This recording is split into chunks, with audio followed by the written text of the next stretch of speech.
Captain Dana Wells had always been someone who could command a room. From the very first day she donned the police uniform, she knew the challenges she would face. Being both a black woman and a police officer had presented unique trials throughout her career, but she had weathered them with strength, determination, and grace. Over the years, she had risen through the ranks, not by playing politics or pulling strings, but by proving her competence, grit, and intelligence. Now, as a respected captain, she often had to remind herself of how far she'd come. Today, however, she wasn't wearing her uniform. She was just Dana Wells, an off-duty officer trying to enjoy a rare evening of normalcy. It was nearing dusk, and the sky outside was painted with hues of purple and orange. Dana loved this time of day, when the city seemed to exhale, transitioning from the chaos of day into the calm of evening. She had spent the last hour in a grocery store, a relatively mundane task, but one that she appreciated. It was a brief escape from the relentless pressure of her job. The small hum of the grocery store, the quiet banter between customers and cashiers, provided a welcome background to the thoughts swirling in her mind. She picked up a loaf of fresh sourdough bread from a local bakery and placed it into her basket, already thinking about the dinner she had planned for later that evening. In casual jeans and a simple gray sweatshirt, she moved with ease through the aisles, invisible to the world. Her badge and gun were safely tucked away in her purse, concealed beneath her arm. Though her job never really left her, Dana found comfort in moments like these, moments where she could blend into the crowd, just another face in a sea of people. After paying for her groceries, she walked toward the exit of the store, the cool air greeting her as the automatic doors slid open. The street outside was busy, but not overwhelmingly so. A couple of cyclists zoomed past her, and a group of teenagers laughed loudly as they walked by, animated in conversation. Dana smiled to herself, momentarily lost in the simple joy of the world around her. She slung her grocery bag over her shoulder and began the short walk back to her apartment. Her phone buzzed in her pocket, and she pulled it out, glancing at the screen. A message from her partner asking when she'd be home. Dana quickly tapped a response. "On my way now, just grabbing groceries. See you in 10. It was a routine day. Nothing seemed out of the ordinary. About 2 blocks away, Officer Greg Mathers sat in his squad car, restless. The day had been uneventful so far, with only minor incidents. A traffic stop here, a noise complaint there. As an officer who prided himself on taking action, Greg found the quietness unnerving. He had joined the force to make a difference, to be in the middle of the action. He was still relatively young in his career, but his confidence in his abilities often led him to act on instinct. Sometimes those instincts were sharp, but other times they were clouded by assumptions he wasn't even fully aware of. The radio crackled to life. "Dispatch to all units. We have a 1031 in progress. Robbery suspect, black female, mid-30s, wearing dark jeans and a gray sweatshirt, last seen heading west on 5th and Maple." The dispatcher's voice was calm but urgent. Greg's eyes sharpened. He straightened up in his seat, adrenaline surging. "Unit 34, copy that," he responded quickly into the radio. "Heading toward 5th and Maple now." His heart raced and his hands tightened around the steering wheel. A robbery suspect fleeing the scene. This was exactly the kind of situation he'd been waiting for. His mind raced as he replayed the dispatch call in his head. Black female, mid-30s, dark jeans, gray sweatshirt. He could already feel the excitement of catching the suspect, of playing the role of the hero in tonight's shift. He made a sharp turn down Maple, scanning the streets for anyone who might match the description. And then he saw her. Dana Wells was casually walking down the street, a bag of groceries in her hand, her pace leisurely. She was minding her own business, completely unaware of the squad car that was slowly creeping up behind her. From Greg's perspective, it all made sense. She matched the description perfectly. Mid-30s, black, gray sweatshirt, dark jeans. He didn't give it a second thought. Greg's pulse quickened. His instincts screamed at him to act fast. He pulled over to the side of the road, his eyes never leaving the woman as she continued to walk, unaware of the tension building behind her. "Ma'am, stop right there!" Greg's voice rang out loud and authoritative, echoing off the buildings surrounding them. Dana stopped in her tracks, confused.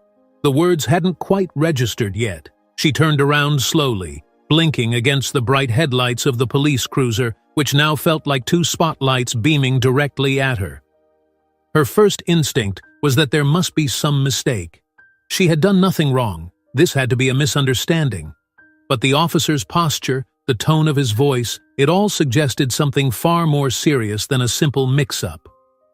"Is there a problem, officer?" she asked calmly, though there was a slight edge to her voice. Dana had been in situations like this before, not personally, but as an officer responding to scenes. Her experience told her that staying calm, maintaining control over her voice and body language, was key in diffusing tension. But Greg wasn't listening to her words. His mind was already made up. His pulse throbbed in his ears as he stepped closer, his hand resting on the grip of his holstered gun. The description from dispatch echoed in his mind, and the scene before him matched perfectly. "Hands where I can see them," he barked, his voice sharp, his stance tense and ready for action. Dana frowned, the confusion deepening. She had dealt with tense situations before, but never one where she was the subject of suspicion. "Officer, I think there's been a misunderstanding," she began, her voice still controlled, still trying to make sense of what was happening.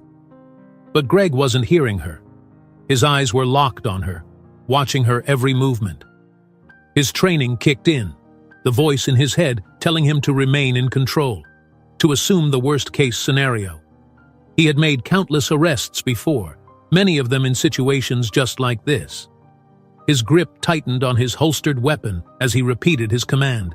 "I said, hands where I can see them, now!" Dana's heartbeat quickened. She could feel the tension radiating off him, could sense the situation spiraling out of control. "I'm a police officer," she said, the firmness in her voice growing. "I'm Captain Dana Wells, from the 4th Precinct." But Greg was already too far gone. His perception had been clouded by the description, by his own preconceived notions of what danger looked like. In his mind, this was a suspect trying to lie her way out of an arrest. It was a story he had heard many times before, people trying to pretend they were someone they weren't, claiming to be innocent when they weren't. "Yeah, right," he muttered, barely processing her words as his hand moved toward his handcuffs. "I've heard it all before." Before Dana could react, Greg was on her, grabbing her arm and spinning her around with a force that startled her. Her purse fell to the ground, her groceries spilling across the sidewalk as he roughly pulled her hands behind her back. The cold steel of the handcuffs clicked around her wrists, sending a surge of shock and anger through her. "Officer, this is a mistake," she protested, her voice rising in frustration as she struggled against the cuffs. "My badge is in my purse. I am Captain Dana Wells. You've got the wrong person." But Greg's tunnel vision had already kicked in. He was going through the motions of what he believed to be a standard arrest, following protocol in his mind. He had no time for excuses, no patience for what he thought were lies. With a firm grip on her arm, he led her toward the back of his squad car, ignoring the scattered groceries on the sidewalk, ignoring the anger building in her voice. Dana's mind raced, her heart pounding in her chest. How could this be happening? How could one of her own officers be treating her like this? She had spent years working alongside men like Greg, building trust, fostering camaraderie within the department. And yet, in this moment, none of that seemed to matter. She was just another black woman in handcuffs, her identity, her rank, her years of service reduced to nothing. As Greg pushed her into the back seat of his squad car, the world around them seemed to pause. People on the street had begun to notice, some pulling out their phones to record the scene unfolding before them. To them, it looked like yet another arrest of a black woman by a white cop, a scene that had played out too many times in recent years, one that never failed to stir outrage and debate. Dana could feel their eyes on her, could feel the humiliation burning in her chest. This wasn't just about her anymore, it was about something much larger, something much more painful and real. Greg closed the door, his mind already on autopilot, convinced that he had done his job, that he had apprehended a suspect, that justice had been served. He quickly radioed into the precinct. "Suspect in custody," he said, his voice calm, confident. "Bringing her in now." As he pulled away from the curb, the sirens wailing faintly in the distance, Dana sat in the back seat, her hands cuffed behind her, staring out of the window. The city lights blurred past her as she felt the weight of the moment sink deeper into her bones. This was more than just a mistake. This was an indictment of everything she had fought for, everything she had believed in. The system had failed her, just as it had failed so many others before her. And what came next would change everything. Dana Wells sat in the cramped holding cell, the cold steel of the bench beneath her only serving to heighten her sense of disbelief. How had it come to this? How had she, a captain in the very police department she had devoted her life to, ended up in a situation like this? The quiet hum of fluorescent lights buzzed overhead, their harsh glow making the room feel even more sterile and unwelcoming. The walls, lined with dull gray cinder blocks, seemed to close in on her, reflecting the emotions swirling inside her mind. Her hands, which had been cuffed until just moments before, now rested in her lap. Her wrists still sore from the tightness of the restraints. She massaged them absent-mindedly, though her thoughts were far from her physical discomfort. Her mind replayed the scene from the street over and over, like a broken record that refused to stop. The moment Officer Greg Mathers had pulled her over, the way he had disregarded her words, her identity, how he had ignored the truth, staring him right in the face. Captain Dana Wells, a woman who had given over a decade of her life to law enforcement, who had worked tirelessly to bring fairness and equity to the department, who had climbed through the ranks despite every obstacle thrown in her way. And now, after all that, she sat here, humiliated, her authority stripped from her by the very system she had sworn to protect and improve. The holding area was mostly empty, save for a few officers passing by from time to time, their eyes flickering toward her in confusion, perhaps a hint of pity. But no one spoke to her directly. There was an awkward tension in the air, a sense that something deeply wrong had happened, yet no one knew exactly how to address it. Dana's pulse was still racing, though she forced herself to remain calm. She knew she couldn't afford to lose her composure, not now. The anger simmering beneath her calm exterior was like a storm waiting to break, but she tamped it down with every breath. This wasn't the time to explode. No, she needed to think, to figure out what came next. She was the one always in control, always level-headed in the face of chaos, and she couldn't afford to be anything less now, even if it was her dignity that had been so callously trampled. The door to the precinct's intake room opened with a sudden creak, and Sergeant Maria Lopez strode in, her expression a mix of concern and disbelief. Dana watched as Lopez scanned the room, her eyes widening slightly as she spotted Dana behind the bars. For a moment, Lopez hesitated, her hand hovering over the door handle as if she needed to collect herself before confronting the reality of what had happened. "Captain Wells?" Lopez's voice was soft, almost hesitant. "What in the world is going on?" Dana stood, brushing off the front of her sweatshirt, though her actions were more out of habit than necessity. "You tell me, Sergeant," she replied coolly, though the edge in her voice was undeniable. "One of your officers just arrested me. Officer Mathers. Apparently, I fit the description of a robbery suspect." Lopez's face went pale.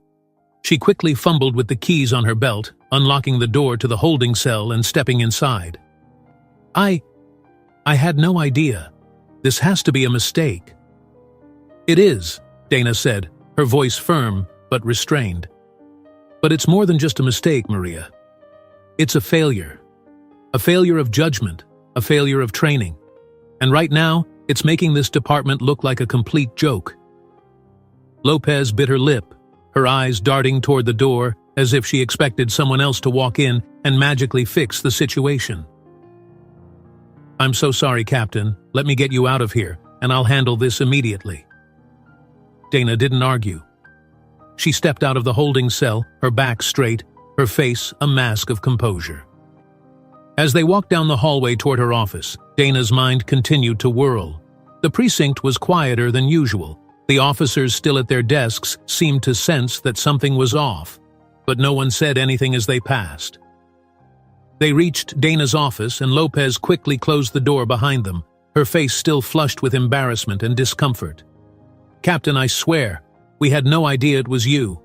Officer Mathers. I don't even think he knows yet. He's filing the report now." Dana raised an eyebrow, her gaze sharp. "He doesn't know yet? After all this time?" Lopez swallowed hard.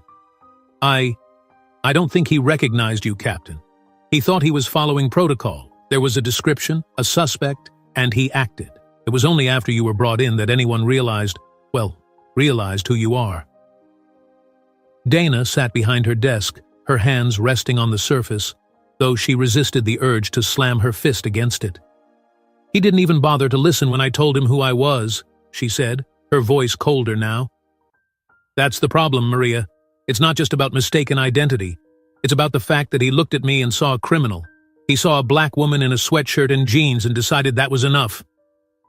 Lopez winced, knowing the truth in those words. "I'll make sure Officer Mathers is aware of the mistake, Captain.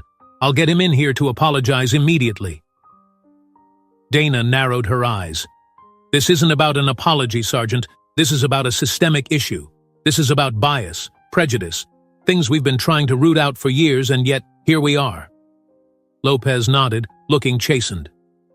"I understand, Captain. I'll start the internal review process. This will be investigated thoroughly." Dana sighed, leaning back in her chair. The exhaustion she had been holding at bay finally began to seep into her bones. "Good. But this doesn't end with just an investigation, Maria. This needs to be a wake-up call for the entire department. What happened to me is just one example of a much larger problem." As Lopez nodded, her expression serious, the door to Dana's office swung open without warning, and in stepped Officer Greg Mathers, his face pale, his eyes wide with confusion and horror. He had finally been told. "Captain Wells," he stammered, his voice shaking slightly. I didn't know. I swear, I didn't realize it was you." Dana turned her chair to face him fully, her expression unreadable. For a moment she said nothing, simply letting the weight of the situation settle over him. She could see the fear and guilt written all over his face, and while part of her wanted to let him off easy, to chalk this up to a simple mistake, she knew that wasn't the right thing to do. "Officer Mathers," she began, her voice calm but unyielding. "You arrested me without even bothering to check my identification. I told you multiple times who I was, and you ignored me. You assumed that because I matched a vague description, I was guilty." Greg's eyes flickered with panic. "Captain, I was just following the description from dispatch. You fit it perfectly, and I thought I was doing the right thing." Dana's jaw tightened. "The right thing?" She let out a slow breath, keeping her voice steady. "The right thing would have been to take a moment and listen to me. The right thing would have been to ask for identification before slapping handcuffs on someone. But instead, you saw what you wanted to see." Greg's mouth opened and closed, as if he was struggling to find the right words, but none came. His face flushed with shame, his hands twitching nervously at his sides.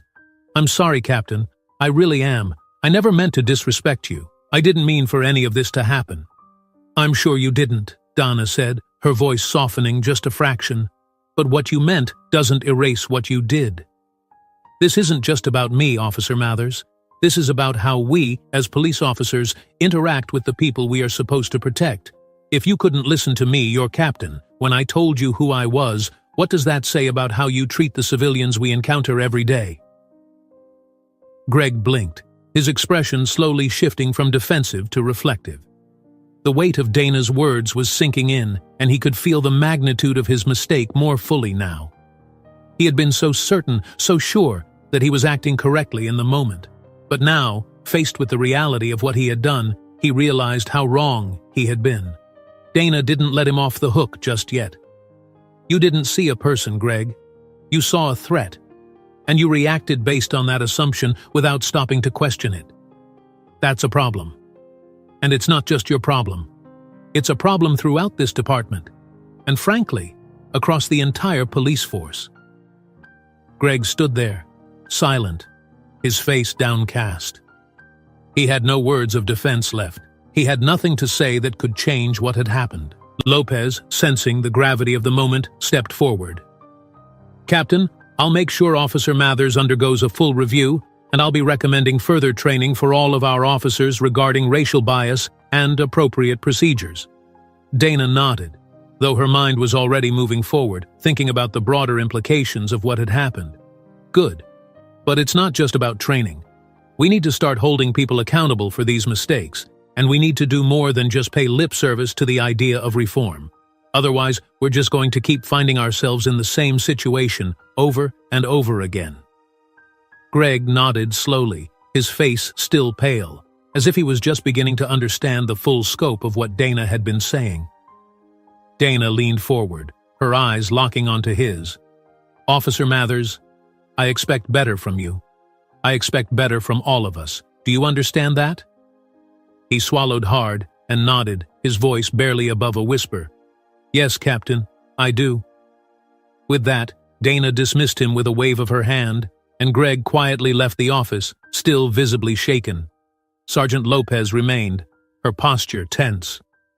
"Captain, I'm truly sorry this happened. We'll fix this, I promise." Dana nodded, though the heaviness in her heart remained. "Make sure we do, Maria. Make sure we do." The news spread through the precinct like wildfire, faster than anyone could have anticipated.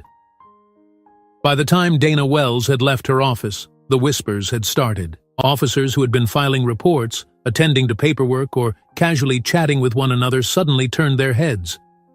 Conversations halted mid-sentence, and curious eyes followed Dana as she moved through the corridors. The atmosphere had shifted, and everyone knew it.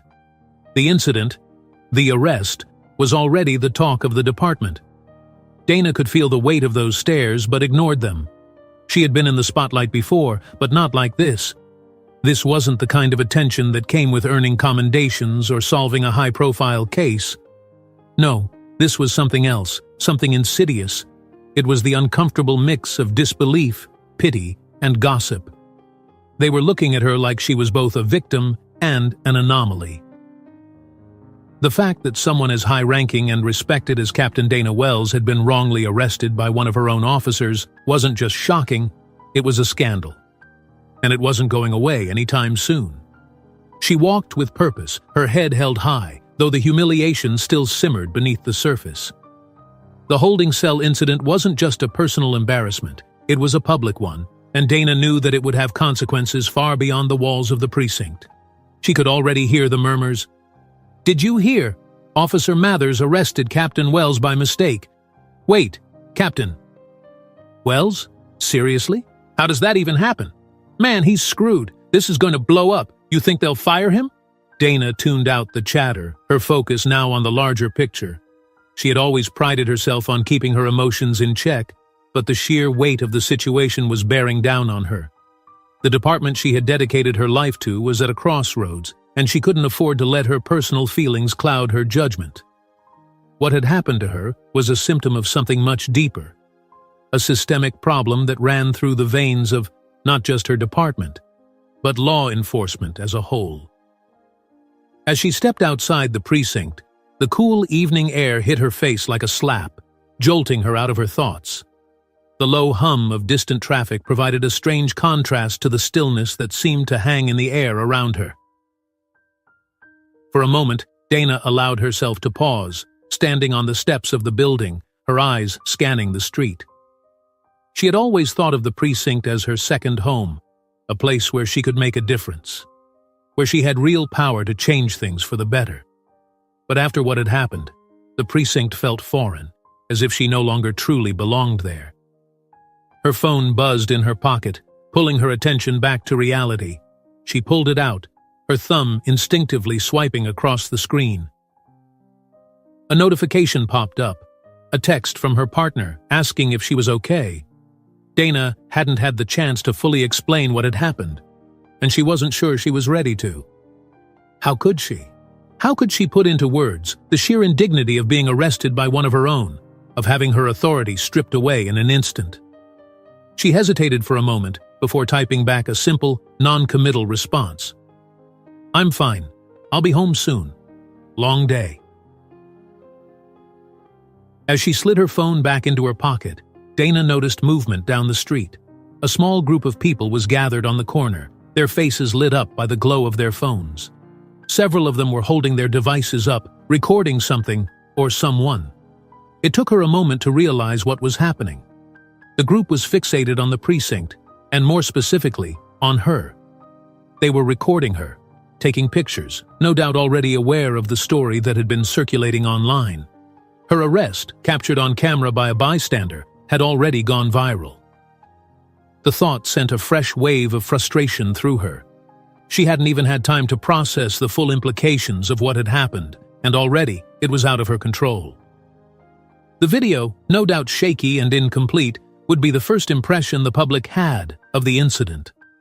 The narrative would be shaped by the angles and the commentary of people who didn't know the full story, who didn't know her. Dana could imagine the headlines, "Black female police captain wrongly arrested by white officer." It was a sensational story, one that fed into a larger, deeply entrenched narrative of racial bias in policing. As much as she hated it, Dana knew this was bigger than her now.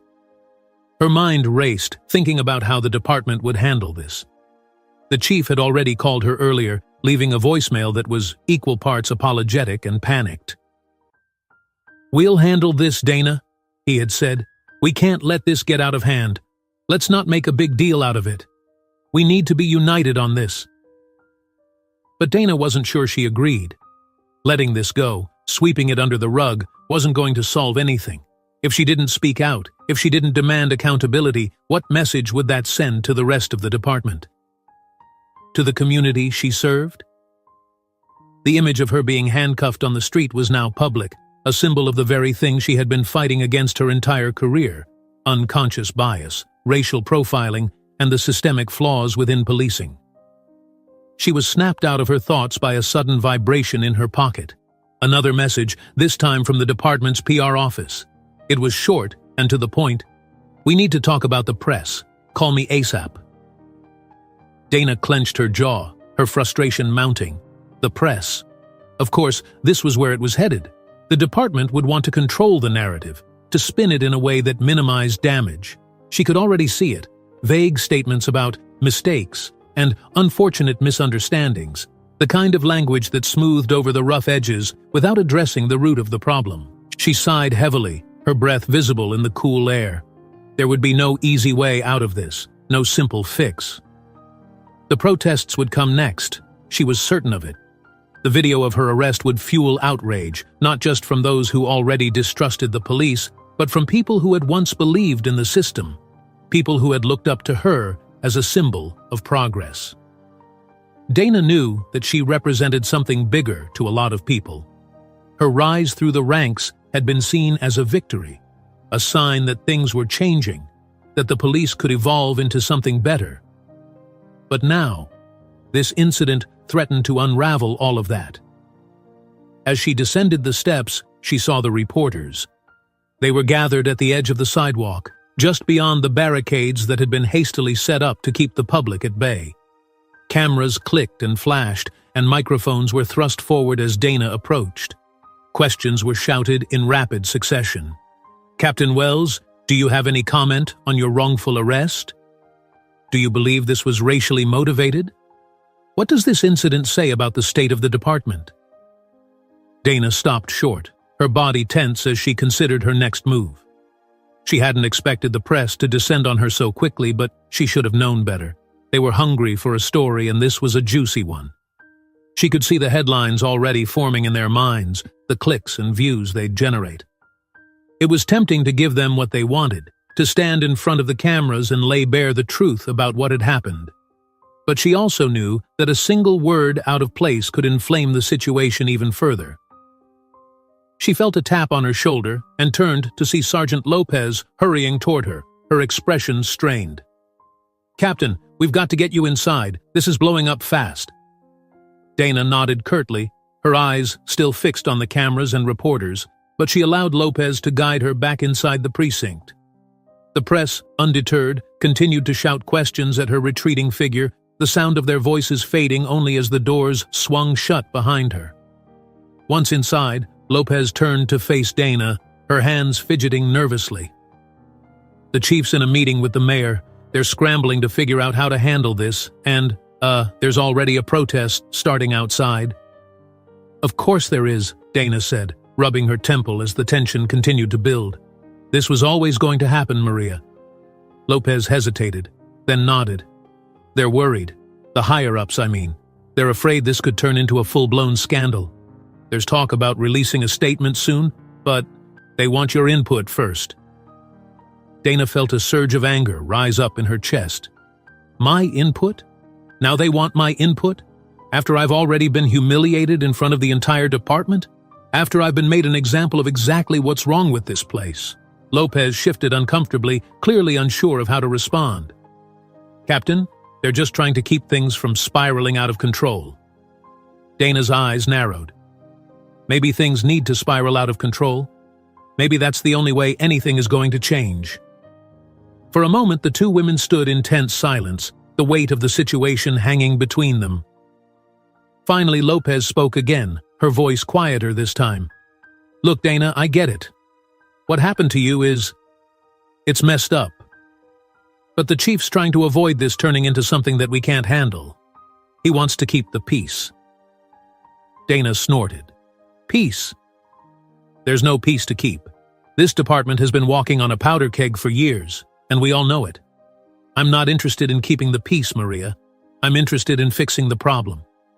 Lopez swallowed, her gaze flicking toward the door, as if expecting someone else to step in and take over the conversation. So, what do you want to do then? Dana didn't hesitate. I want accountability. I want a public admission of what went wrong, and I want Officer Mathers and anyone else involved to face consequences. Real consequences, not just a slap on the wrist. Lopez nodded slowly, though the worry in her eyes remained. I'll pass that along to the chief. But, you know this isn't going to be easy, right? There are people higher up who won't want this to turn into a bigger issue than it already is. Dana straightened her posture, her voice firm. It's already a big issue, Maria. And it's not going away. With that, she turned and headed down the hallway, leaving Lopez standing there, unsure of what to do next. Dana knew that what lay ahead would be difficult, that there would be pushback from all sides, but she was ready. She had fought too long and too hard to let this be swept under the rug. If the department didn't want to face the truth, then she would force them to, no matter the cost. Greg Mathers sat in the locker room, his back pressed against the cold metal of the lockers, his head buried in his hands. The noise of his fellow officers moving about the precinct, filing reports, answering phones, responding to dispatches, felt distant, muffled, like a far-off hum that barely registered in his mind. The silence in his head, however, was deafening. He had replayed the moment over and over again, trying to understand how things had gone so wrong. He had been so sure. In those crucial few minutes on the street, his training had kicked in, and every instinct he'd honed over the years told him he was making the right call. The suspect fit the description perfectly. Black female, gray sweatshirt, dark jeans. That was all he needed. His mind hadn't even entertained the possibility that the woman in front of him could be someone else, let alone his captain. How could he have missed that? How could he have failed so spectacularly? The realization hit him harder each time he thought about it. He had arrested his own captain, someone who outranked him, who had years more experience than he did, someone whose leadership was highly respected in the department, and not just any officer. Dana Wells, a captain who was known for her fairness, her competence, and her determination to reform the police department from within. Greg lifted his head slightly and stared down at his hands. They were shaking. Whether from adrenaline or nerves, he wasn't sure, but he couldn't seem to make them stop. He felt sick, like there was a weight pressing down on his chest, making it hard to breathe. The locker room, usually a place where officers joked and decompressed after a shift, now felt suffocating, as if the air itself had turned against him. The door to the locker room swung open, and Greg tensed instinctively, his eyes darting toward the entrance. Sergeant Lopez entered, her face set in a grim expression. Greg had seen her like this before.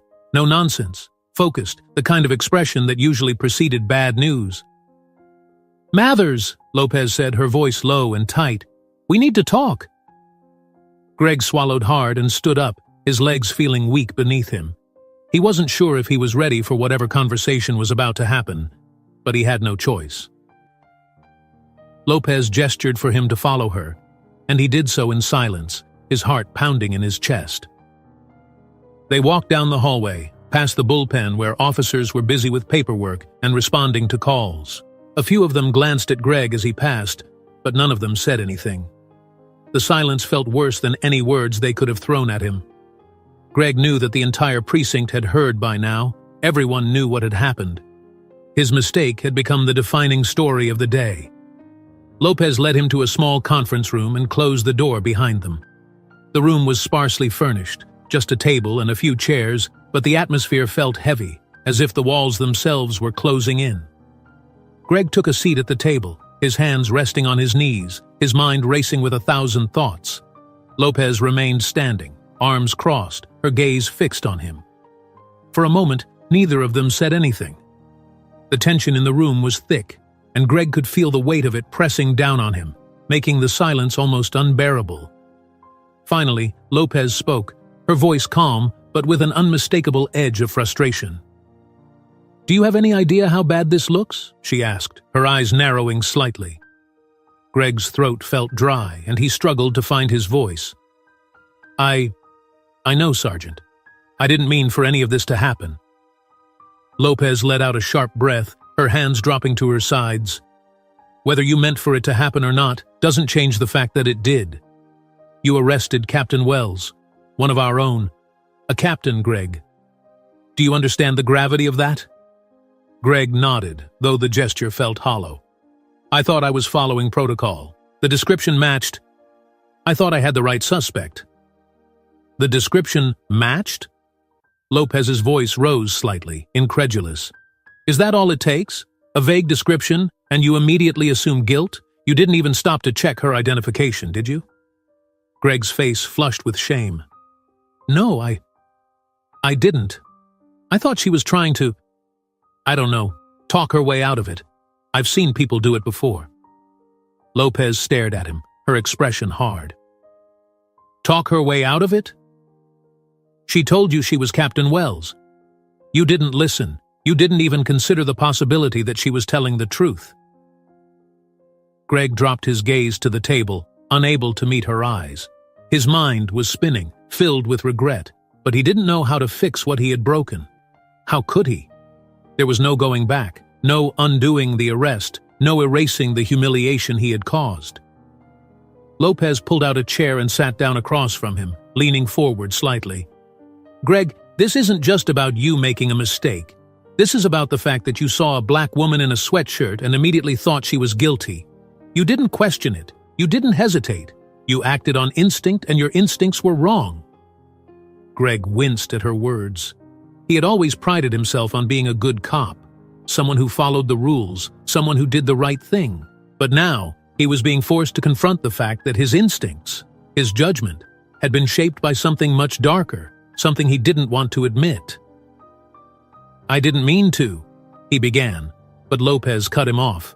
"I know you didn't mean to, Greg, but that's the problem. It's not about your intentions. It's about the impact of your actions, and the impact here is huge. Captain Wells is one of the most respected officers in this department, and you treated her like a criminal. Do you have any idea what kind of message that sends?" Greg shook his head, the weight of her words settling heavily on his shoulders. "I didn't think," he muttered, trailing off. "No, you didn't," Lopez said sharply. "And now we're all going to have to deal with the fallout." The words stung, but Greg knew she was right. This wasn't just about him anymore. His actions had affected the entire department, and the repercussions were only just beginning.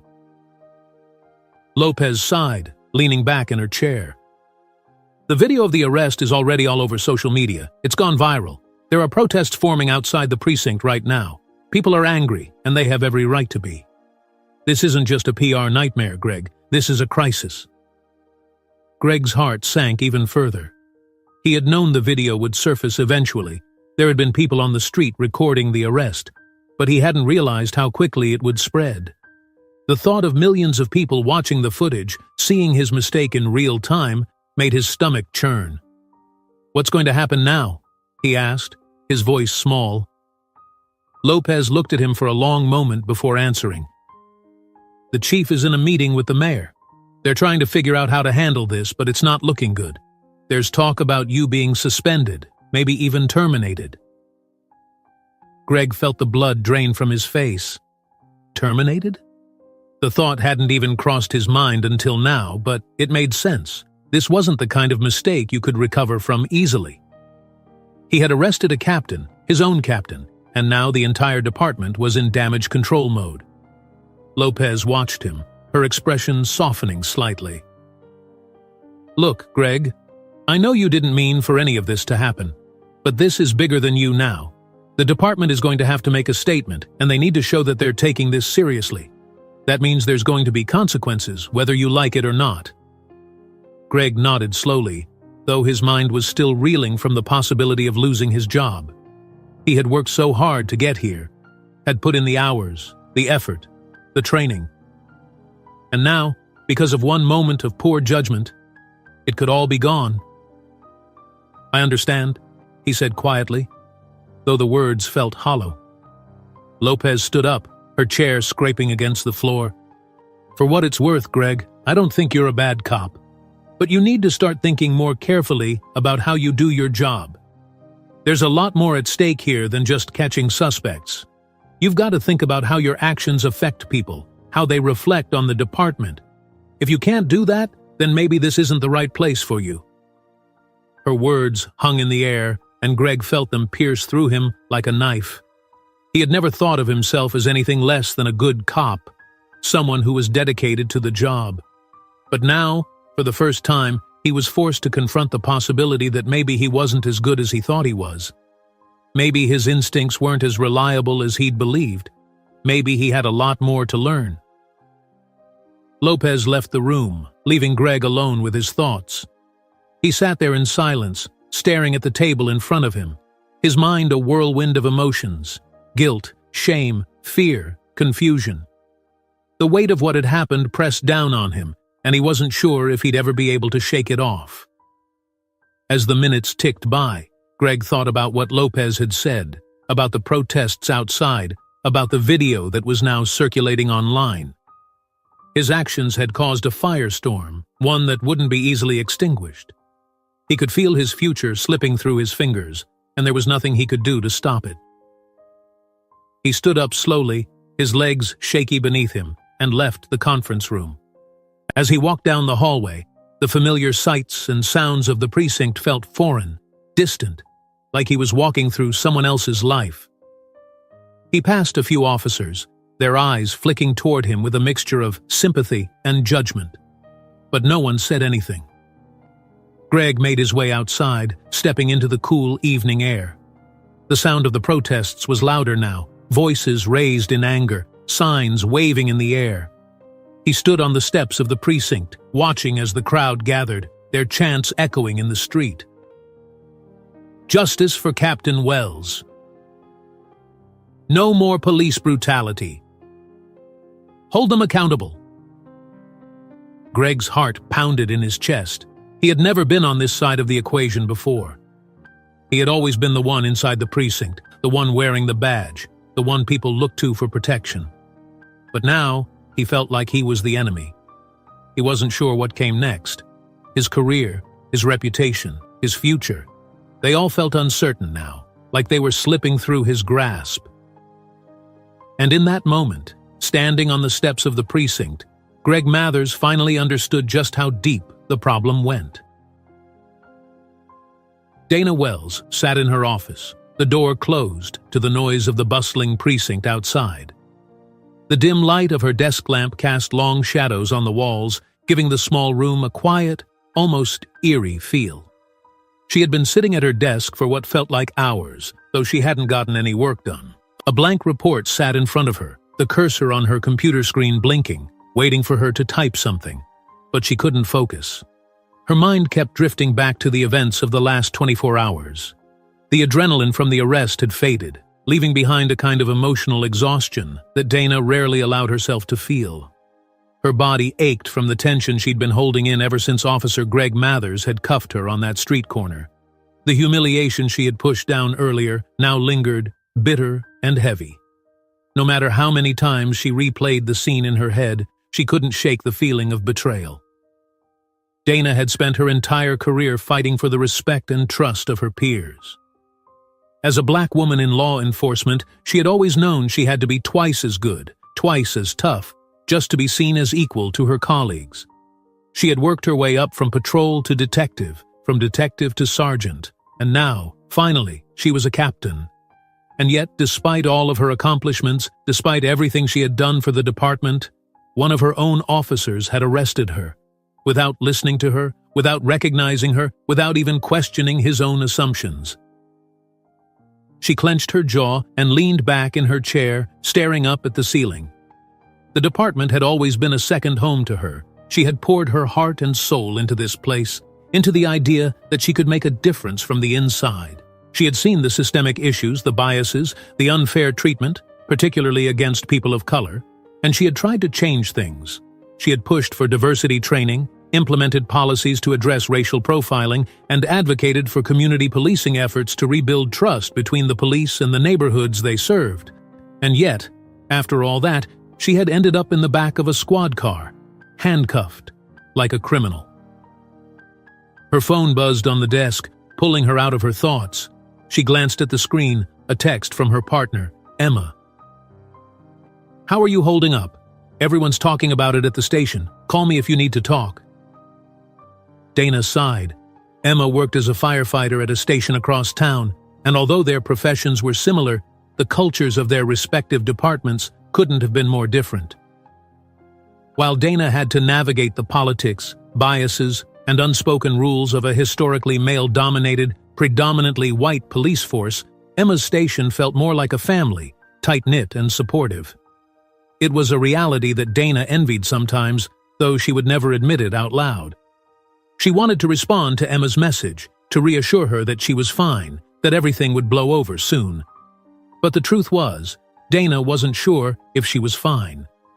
She wasn't sure if this was something she could just push aside, something she could shrug off and move on from. A knock at the door broke the silence.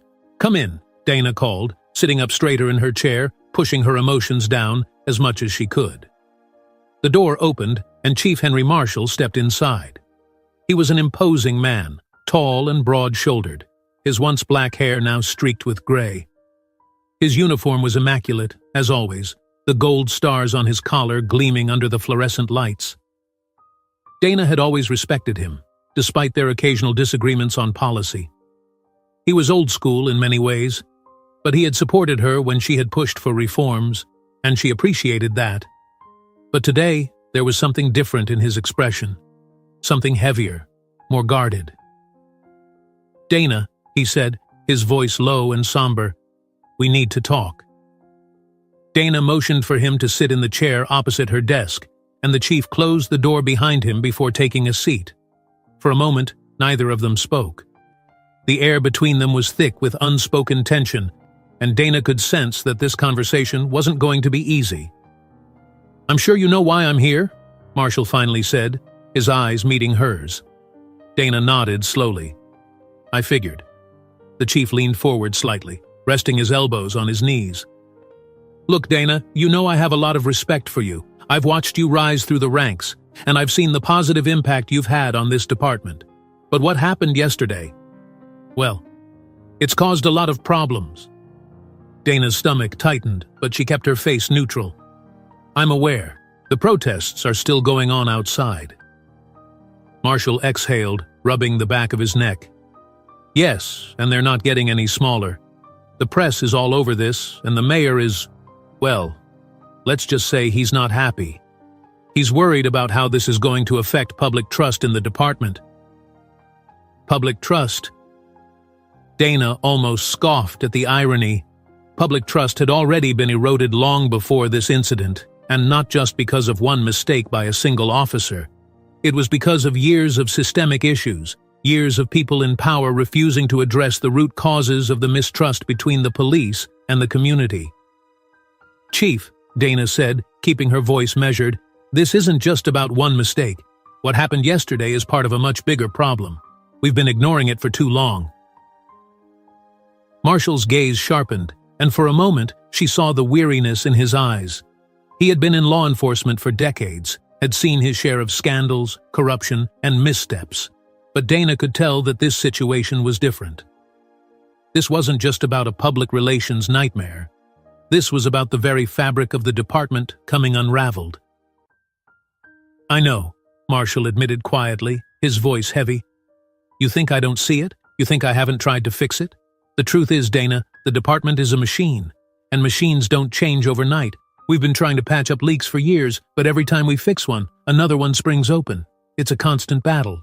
Dana leaned forward, her hands gripping the edge of her desk. "I understand that, Chief, but we can't keep acting like this is just business as usual. We can't sweep this under the rug and hope it goes away."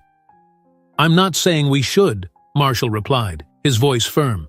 "But we have to be smart about how we handle this. The mayor is already talking about launching an independent investigation into the incident, and I won't lie to you, Dana. Officer Mathers might lose his job over this." Dana's stomach clenched.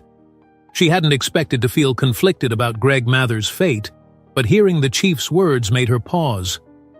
Greg had made a serious mistake, one that had humiliated her and exposed the deep flaws in the department's culture. But part of her wondered if firing him would actually solve anything, or if it was just an easy way for the department to distance itself from the problem. "This isn't just about Greg Mathers," Dana said quietly. "This is about the way we train our officers, the way we address or fail to address bias. Firing him won't fix that." Marshall nodded slowly, as if considering her words. "You're right, but we have to do something to show the public that we're taking this seriously. If we don't, this department will lose what little credibility it has left." Dana stared at her desk, her mind racing. She wanted accountability, but not just for Greg Mathers. She wanted real change, reforms that would address the systemic issues that had led to this moment. But she knew how the department worked. She knew that the people in charge were more concerned with managing optics than making real, lasting changes. The mayor would want a quick fix, something that would satisfy the public and make the protests go away. But Dana wasn't interested in quick fixes. "What about the reforms I've been pushing for?" Dana asked, her voice steady. "The bias training, the revised arrest protocols? We've been talking about these changes for months, but they keep getting delayed." Marshall sighed, leaning back in his chair. "I know. And I agree with you that those reforms are necessary. But the department's resources are stretched thin as it is. Implementing new training programs takes time, money, and manpower. And right now, we're dealing with a lot of pressure from the top to contain this situation." Dana clenched her fists under the desk. The same excuses, the same bureaucratic hurdles. She had been hearing them for years, and she was tired of it. The department could find the money for new equipment, for tactical gear, for public relations campaigns. But when it came to addressing the root issues of bias, inequality, and accountability, there was always some excuse, some reason why things couldn't move forward. "I'm not asking for miracles," Dana said, her voice sharp. "But we need to start somewhere.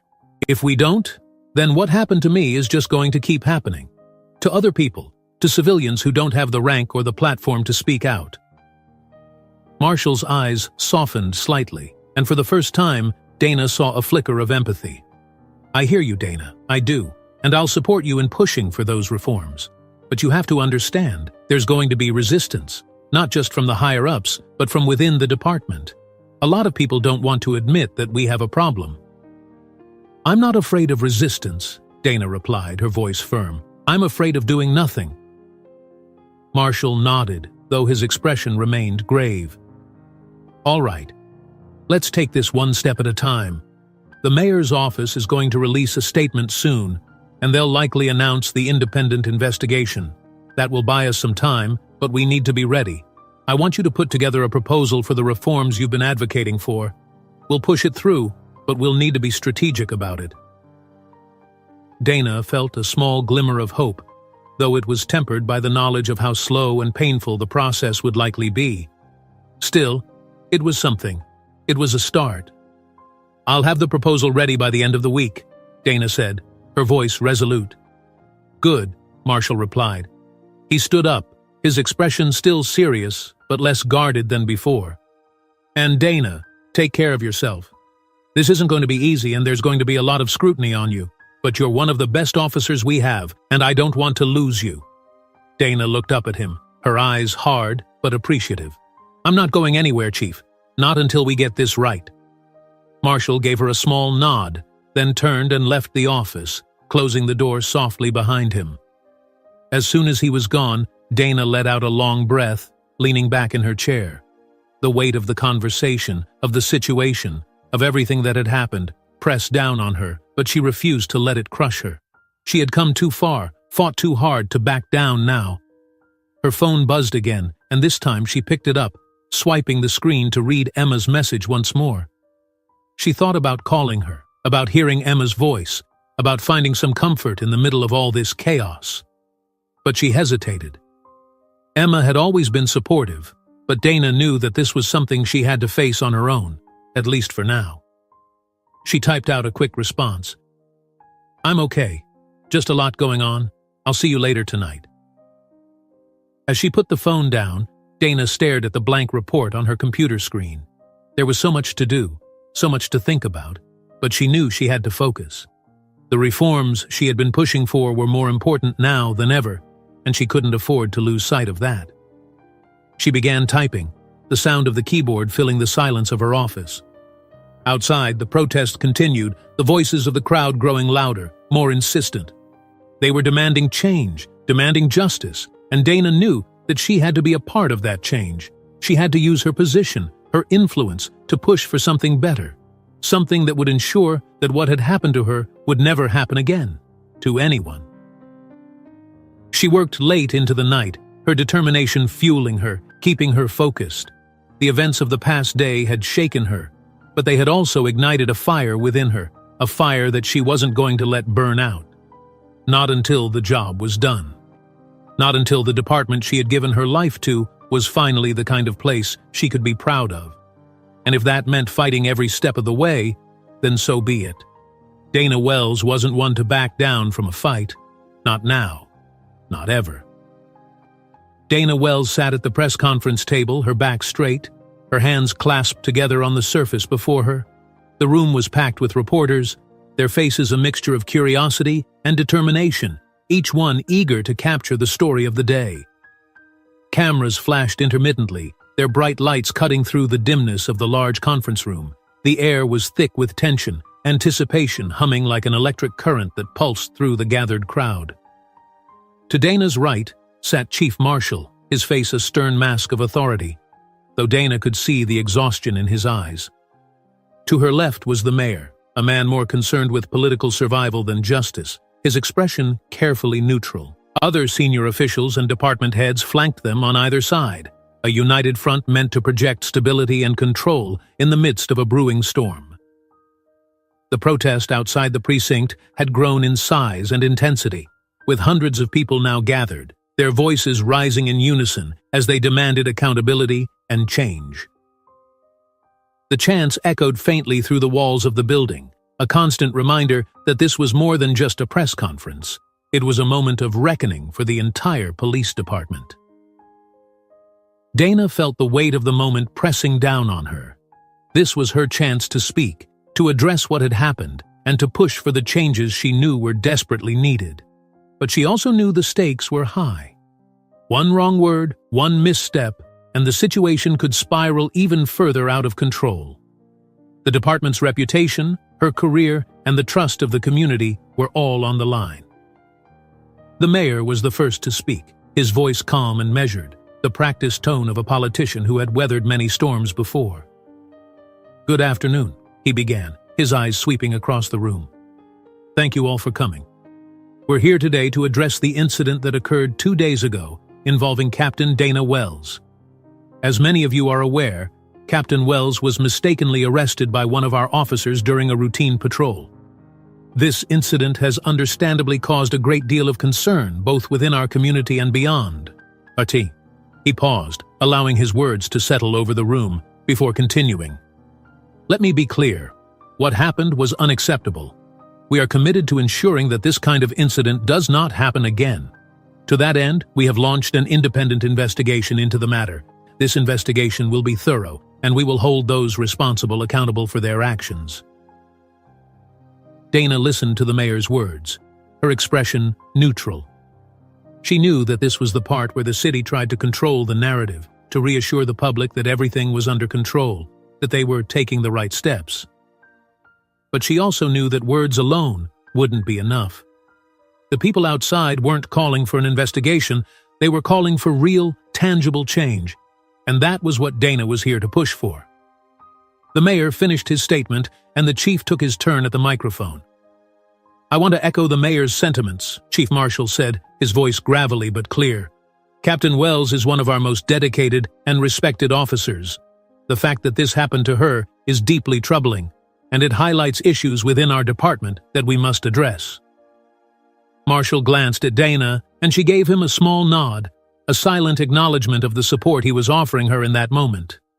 He continued, as the investigation proceeds, we will also be reviewing our current protocols and training programs. It is imperative that our officers are equipped with the knowledge and skills to avoid situations like this in the future.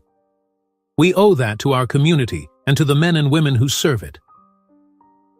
When Marshall finished, there was a brief, tense silence in the room. Then all eyes turned to Dana. This was her moment. She took a deep breath, steeling herself, and leaned forward slightly, her gaze sweeping across the room.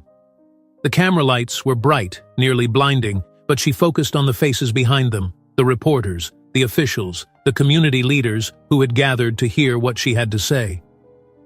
Thank you, Dana began, her voice calm and steady. I want to start by saying that what happened to me was not just a mistake.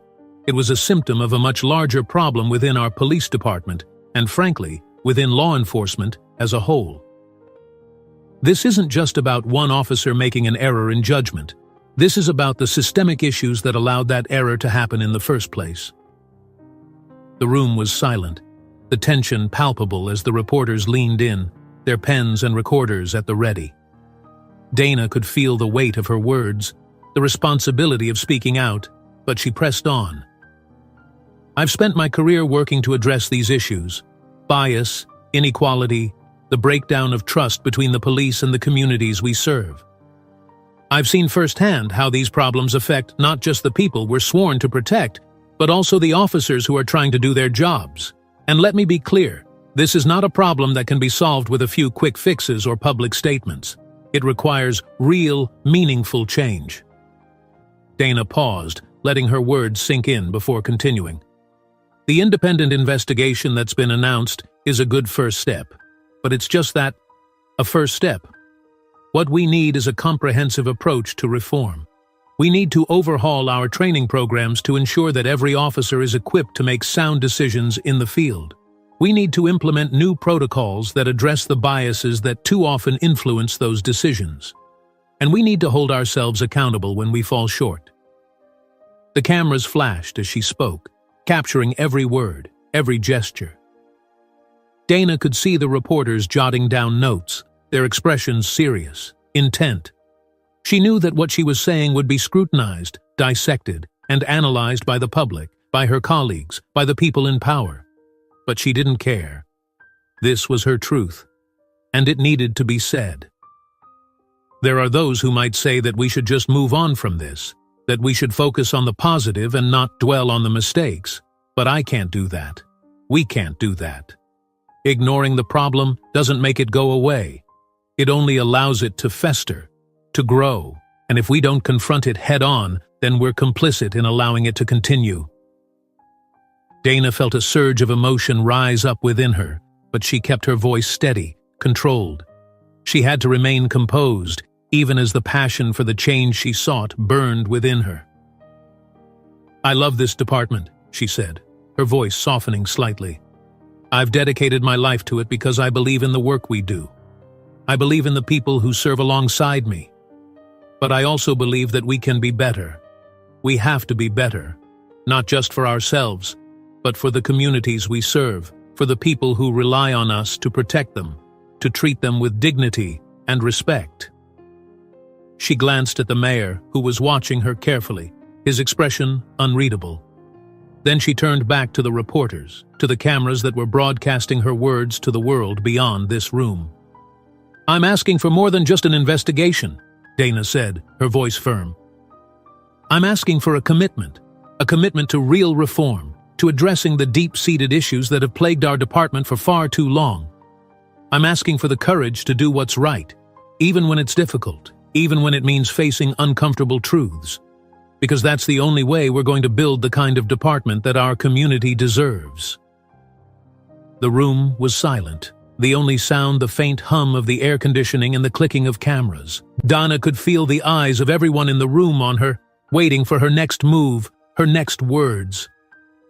"I'm not here to point fingers or to assign blame," she continued, her tone steady. "But I am here to demand accountability.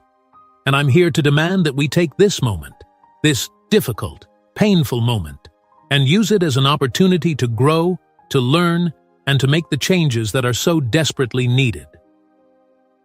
Dana could see the expressions of the people around the table, the mayor, the chief, the other officials. Some looked supportive, others wary, but all of them seemed to understand the gravity of what she was saying. She took one final breath and finished her statement. "This isn't just about me. It's about all of us. It's about the kind of police department we want to be, the kind of legacy we want to leave. We have a choice, right now, to do the right thing. Let's not waste it." With that, Dana leaned back in her chair, her heart pounding in her chest. The room remained silent for a few moments longer, as if everyone was processing what had just been said. Then, the reporters began to murmur among themselves, the sound of scribbling pens and clicking keyboards filling the air. The mayor cleared his throat, clearly eager to regain control of the narrative. "Thank you, Captain Wells, for your powerful words. We appreciate your dedication to this department and your commitment to positive change. As we move forward, we will be working closely with Captain Wells and other leaders in our community to ensure that these issues are addressed and that our department becomes stronger as a result." The reporters began to raise their hands, eager to ask questions, but before the mayor could call on any of them, Chief Marshal leaned forward to speak into the microphone. "We'll be taking questions shortly, but I want to reiterate something that Captain Wells just said. This is an opportunity for us to grow as a department. We recognize that change is necessary, and we are committed to making that change happen. We ask for the public's patience and trust as we navigate this process, and we pledge to be transparent and accountable every step of the way." Dana could feel the tension in the room easing slightly, though the undercurrent of urgency remained. The press conference would continue, with reporters asking questions, seeking more information, trying to probe deeper into the issues at hand. But Dana had said what she needed to say. She had made her position clear. As the mayor and the chief began fielding questions from the reporters, Dana sat back, her mind already shifting to the next steps. She knew that the real work was only just beginning.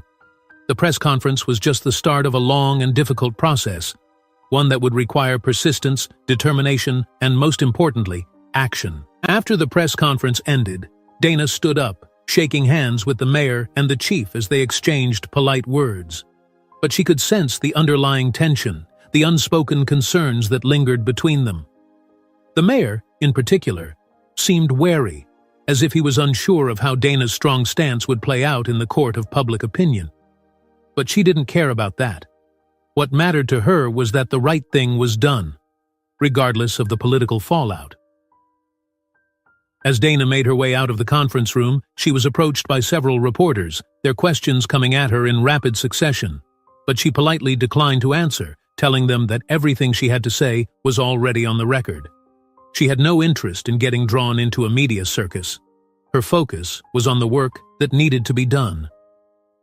Once she was outside, she was greeted by the sight of the continuing protest. The crowd had grown even larger, spilling out into the streets, their voices rising in a chorus of demands for justice, for accountability, for change. Dana felt a surge of emotion as she looked out at the faces in the crowd, people of all ages, races, and backgrounds, united by a common cause. One of the protesters, a young woman with a handmade sign that read, "Justice for All," caught Dana's eye. Their gazes locked for a brief moment, and Dana felt a connection, a silent understanding that they were both fighting for the same thing. The woman nodded at her, a gesture of solidarity, and Dana nodded back. As she walked past the barricades, a few protesters recognized her, and she heard a smattering of applause and shouts of encouragement. It wasn't the usual reaction she received as a police officer, and it took her by surprise. But she appreciated it. It reminded her that despite everything, there were people out there who believed in her, who supported the changes she was advocating for. Dana made her way to her car, the noise of the protest fading slightly as she closed the door behind her. She sat in the driver's seat for a moment, taking a deep breath, trying to center herself. The day had been long and exhausting, but she knew that there was still much to do. Her phone buzzed with a new message, and she glanced down to see a text from Emma. "You were amazing today. So proud of you. Dinner at home tonight?" Dana smiled for the first time in what felt like days. She quickly typed back a response. "Thanks. I'd love that. See you soon." As she started the car and pulled away from the precinct, Dana felt a sense of resolve settle over her. The road ahead would be difficult, filled with challenges and obstacles, but she was ready. She had made her stand, and now it was time to back up her words with action. She thought about the proposal she had promised the chief, the reforms that needed to be put in place, the conversations that would need to happen with the rank and file, with the union, with the community leaders. It was going to be a battle, but it was one she was prepared to fight. The streets were still crowded with protesters as she drove through the city, their signs and chants a constant reminder of the urgency of the moment. Dana felt a mix of emotions, pride, determination, and a deep sense of responsibility. The people were counting on her, on the department, to do the right thing, and she wasn't going to let them down. As she pulled into her driveway and turned off the engine, Dana sat in the silence for a moment, letting the events of the day wash over her. She thought about what had happened, about what still needed to happen. There was a lot at stake, but she was ready to face it, head on. She got out of the car and walked up to the front door, the weight of the day still on her shoulders but tempered by the thought of home, of Emma, of a quiet dinner and some much-needed rest. But even as she stepped inside, the work continued to churn in the back of her mind, the plans and strategies forming, the resolve hardening. Dana Wells was ready for what came next.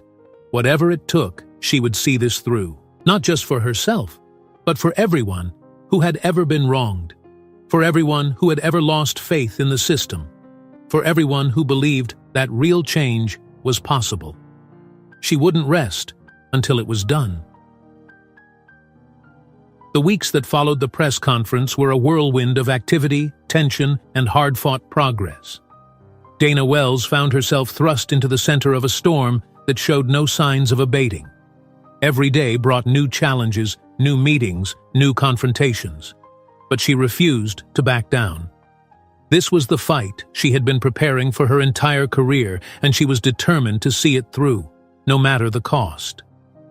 The independent investigation into her wrongful arrest was well underway, with a team of external auditors poring over every detail of the incident, examining not only what had happened on the street that day, but also the underlying issues within the department that had allowed it to happen in the first place. Dana met with the investigators several times, providing her account of the events, her insights into the department's culture, and her recommendations for what needed to change. Each meeting was grueling, but she knew it was necessary. She wanted the investigation to be thorough, to leave no stone unturned. But while the investigation was an important step, Dana knew it wasn't enough on its own. The reforms she had long advocated for were now more critical than ever. She had worked tirelessly to draft a comprehensive proposal that addressed the systemic issues she had seen throughout her career. issues that had been laid bare by her own experience. The proposal included mandatory bias training for all officers, a complete overhaul of the department's arrest protocols, the implementation of community policing initiatives, and the establishment of an independent oversight committee to ensure accountability and transparency. Getting this proposal approved, however, was another battle entirely. Dana spent countless hours in meetings with the department's leadership, the police union, and city officials, negotiating, debating, and pushing for the changes she knew were necessary. It was exhausting work. The resistance she encountered was formidable. Some officers bristled at the idea of additional training, viewing it as an unnecessary burden or an insult to their professionalism. The union was particularly vocal in its opposition, arguing that the reforms would place undue pressure on officers and undermine their ability to do their jobs effectively. "We're out there risking our lives every day," one union representative had said during a particularly heated meeting. "And now you want to saddle us with more red tape? More hoops to jump through? This is going to make it harder for us to protect the community, not easier." Dana had listened to their concerns, understanding their perspective but remaining firm in her resolve. "This isn't about making your jobs harder," she had replied, her voice calm but unwavering. "It's about making sure that when you do your jobs, you're doing them right. It's about ensuring that everyone in this city, everyone, feels safe and respected, including our officers. These reforms aren't meant to punish you. They're meant to protect you, to protect the integrity of our department, and to build trust with the community we serve." But the resistance wasn't just internal. The mayor's office, while publicly supportive of the reforms, was cautious behind the scenes, wary of the political ramifications. Dana had several tense conversations with the mayor and his aides, who were concerned about the potential backlash from certain segments of the electorate, particularly those who viewed any criticism of the police as unpatriotic or anti-law enforcement. "The optics of this are tricky," the mayor had said during one meeting. "We need to be careful how we frame this. We can't afford to alienate our base." Dana had felt a surge of frustration at his words. "This isn't about optics," she had shot back. "This is about doing what's right. We can't keep playing politics with people's lives. The community is demanding change, and we have a responsibility to deliver that change. If we don't, we're going to lose whatever trust we have left." The mayor had looked at her for a long moment, clearly weighing his options.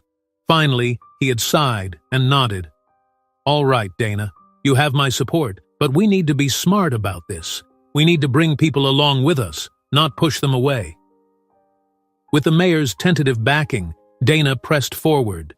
She spent her days in a relentless cycle of meetings, drafting and redrafting her proposal, responding to feedback, and building coalitions with community leaders, activists, and other stakeholders who were equally committed to seeing the reforms through. It was exhausting work, both physically and emotionally, but Dana felt a renewed sense of purpose with each small victory. Yet, despite the progress being made on the policy front, the personal toll was becoming harder to ignore. Dana had always been good at compartmentalizing her emotions, at keeping her work life separate from her personal life, but the events of the past few weeks had blurred those lines. The stress, the pressure, the constant scrutiny, they were all beginning to take a toll on her. At home, Emma could see the strain Dana was under, even if Dana tried to hide it. She would come home late, exhausted, often falling asleep on the couch before dinner was even ready. Emma, ever supportive, did her best to be there for her, to provide a safe space where Dana could decompress and escape from the chaos of her day-to-day life. But even Emma knew that there was only so much she could do. One evening, after another long day of meetings, Dana came home to find Emma waiting for her with a concerned look on her face. The house was quiet, save for the faint sound of jazz playing softly in the background. Dana dropped her bag by the door and let out a weary sigh. "You look exhausted," Emma said gently, coming over to give her a hug. "You need to take a break, Dana. You can't keep going like this." Dana leaned into the embrace, closing her eyes for a moment. The warmth and comfort of Emma's arms were a welcome relief from the tension that had been building up inside her. "I can't stop now," she murmured. "There's too much at stake." Emma pulled back slightly, looking into Dana's eyes. "I know. But you're only human. You need to rest. You can't pour from an empty cup, remember? Dana smiled faintly at the familiar phrase, one Emma had said to her many times before. I know you're right, she admitted, but I can't afford to slow down, not with everything that's happening. Emma took her hand and led her to the couch where they both sat down. Dana, you're doing everything you can, more than anyone could ask for, but you're no good to anyone if you burn out. You need to take care of yourself too. Dana looked down at their intertwined hands, feeling the weight of Emma's words. She knew she was pushing herself to the limit, but she couldn't shake the feeling that if she let up, even for a moment, everything she had worked for would slip through her fingers. I feel like I'm carrying the weight of the world on my shoulders, Dana confessed, her voice trembling slightly. There's so much pressure, so many people counting on me. I can't let them down. Emma squeezed her hand, her voice soft but firm. You're not alone in this, Dana. You have people who believe in you, who are standing with you. But you have to let them help you. You don't have to carry all of this by yourself. Dana felt a lump form in her throat as she looked at Emma, the love and concern in her eyes almost overwhelming. I don't know what I'd do without you, Dana whispered, her voice breaking. You'll never have to find out, Emma replied, pulling her into another hug. I'm here for you, no matter what, but promise me you'll take care of yourself. You're no good to anyone if you're running on empty. Dana nodded, feeling the tears prick at the corners of her eyes. She hated showing vulnerability, hated admitting that she couldn't do it all on her own. But with Emma, she didn't have to pretend to be strong all the time. With Emma, she could let her guard down, even if just for a little while. I promise, Dana said softly, leaning her head on Emma's shoulder. I'll try to take better care of myself. They sat there in silence for a long time, the weight of the world momentarily lifted as they simply held each other. Dana knew that tomorrow would bring another round of battles, another day of fighting for the changes she believed in. But for now, she allowed herself to be present in this moment, to find comfort in Emma's embrace, to gather the strength she would need to keep going. The next morning, Dana woke up feeling slightly more rested, though the ever-present weight of her responsibilities was still there. She had a full day ahead of her, including a crucial meeting with the police union to finalize the details of the reform proposal. It was a meeting she had been dreading, knowing that the union was still resistant to many of the changes she was pushing for. But she also knew that this was a battle she had to win. When she arrived at the precinct, the atmosphere was tense. The protests outside had continued, though they had started to dwindle in size as the days went on. The public's attention was shifting to other issues, other scandals, but Dana knew that the work she was doing now would have lasting consequences, long after the media had moved on. The meeting with the union was scheduled for mid-morning, and as the time approached, Dana felt a familiar knot of anxiety forming in her stomach. She had always prided herself on her ability to remain calm and composed in high-pressure situations, but this was different. This wasn't just about winning an argument or negotiating a contract. This was about the future of the department, about whether or not the reforms she had fought so hard for would actually come to fruition. The conference room where the meeting was being held was already filled with people when Dana arrived. The union representatives sat on one side of the table, their expressions guarded and wary. On the other side were the department's leadership, including Chief Marshal, who gave Dana a small nod as she took her seat. The tension in the room was palpable as the meeting began. The union representatives wasted no time in voicing their concerns, their arguments familiar to Dana by now. We understand the need for reform, one of the union leaders said, his tone measured but firm. But these changes you're proposing, mandatory bias training, revised arrest protocols, independent oversight, are going to put a huge strain on our officers. They're already stretched thin as it is. Adding more requirements is only going to make their jobs harder. Dana listened patiently, waiting for her turn to respond. When it came, she spoke with the same calm authority that had carried her through so many difficult situations in the past. I understand your concerns, she began, her voice steady. But we can't afford to keep doing things the way we've always done them. The public's trust in us is eroding, and if we don't address the issues that are causing that erosion, we're going to lose that trust entirely. And once it's gone, it's almost impossible to get back. One of the union leaders leaned forward, his expression skeptical. And you think these reforms are going to fix that? You think a few training sessions and new protocols are going to solve all our problems? Dana met his gaze evenly. No, I don't think they'll solve everything, but I do think they're a necessary first step. We have to start somewhere. We have to show the community that we're serious about making changes, that we're willing to hold ourselves accountable. If we don't, then we're just reinforcing the belief that we're part of the problem, not the solution.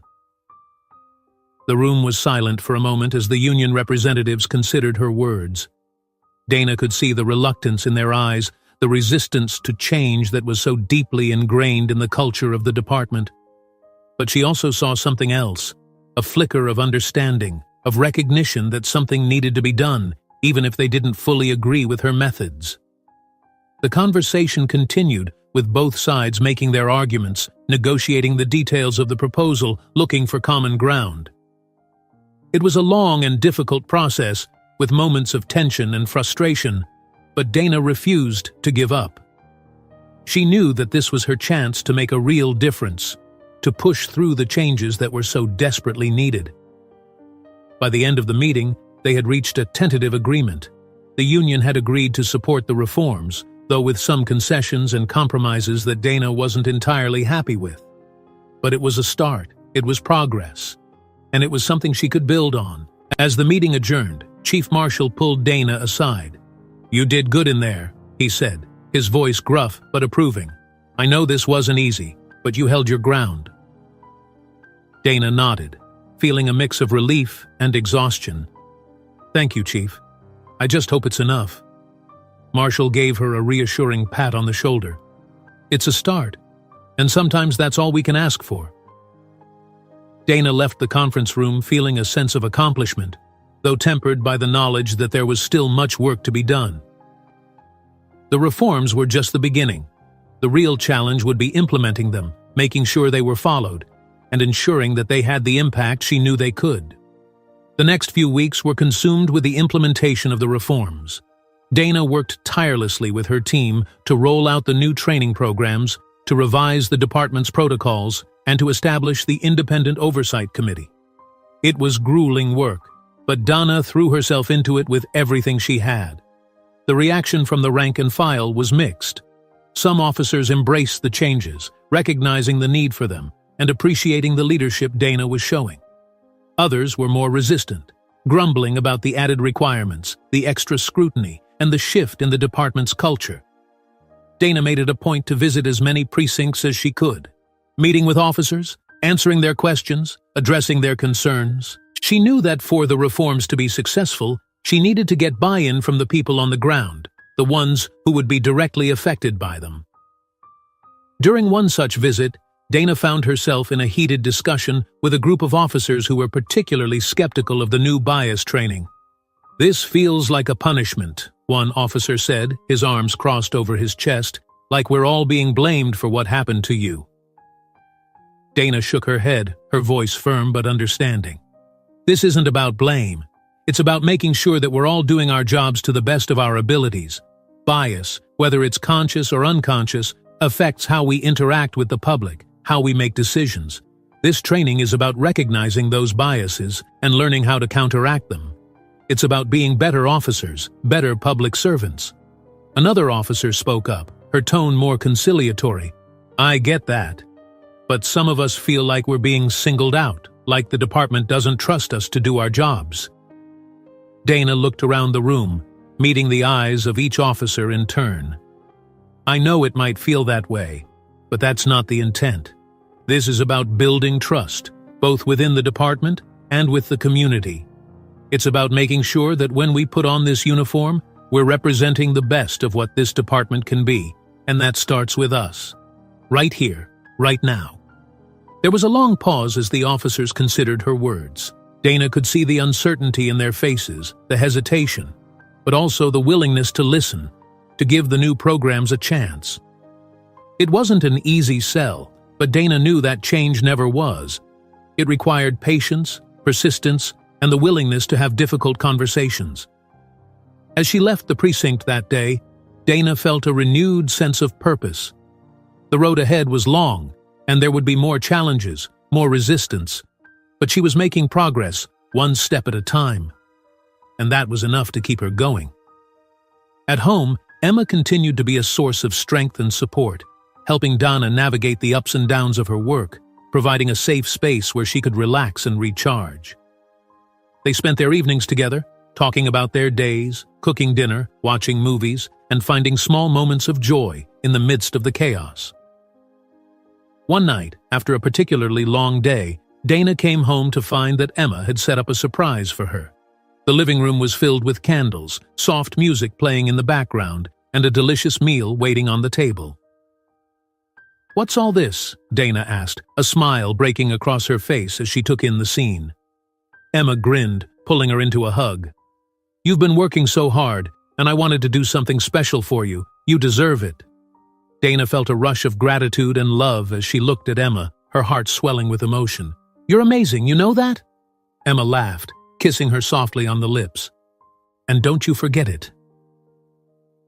They spent the evening together, talking, laughing, and enjoying each other's company. For a few hours, Dana allowed herself to forget about the pressures of work, the challenges that lay ahead, and simply be present in the moment. As they sat on the couch later that night, watching a movie, Dana rested her head on Emma's shoulder, feeling a sense of peace that had been elusive in recent weeks. "I couldn't do this without you," Dana said softly, her voice filled with sincerity. Emma stroked her hair gently, her voice warm and reassuring. "And you'll never have to. I'm with you every step of the way." Dana closed her eyes, letting the comfort of Emma's words wash over her. She knew that the road ahead would be difficult, that the fight for change was far from over. But she also knew that she wasn't alone in that fight. She had allies, supporters, people who believed in her and in the work she was doing. And with them by her side, she knew she could face whatever challenges came her way. As the days turned into weeks and the weeks into months, the reforms Dana had fought for began to take root within the department. The new training programs were rolled out, officers began to adapt to the revised protocols, and the Independent Oversight Committee started its work. There were still moments of resistance, still challenges to overcome. But Dana remained steadfast in her commitment to seeing the changes through. She knew that true reform was a long and difficult process, one that required persistence, resilience, and the willingness to keep pushing forward, even when the obstacles seemed insurmountable. But as she looked back on everything that had happened, from the moment of her wrongful arrest to the press conference, the negotiations, and the implementation of the reforms, Dana felt a deep sense of pride. She had stood up for what was right, even when it was difficult, even when it would have been easier to stay silent.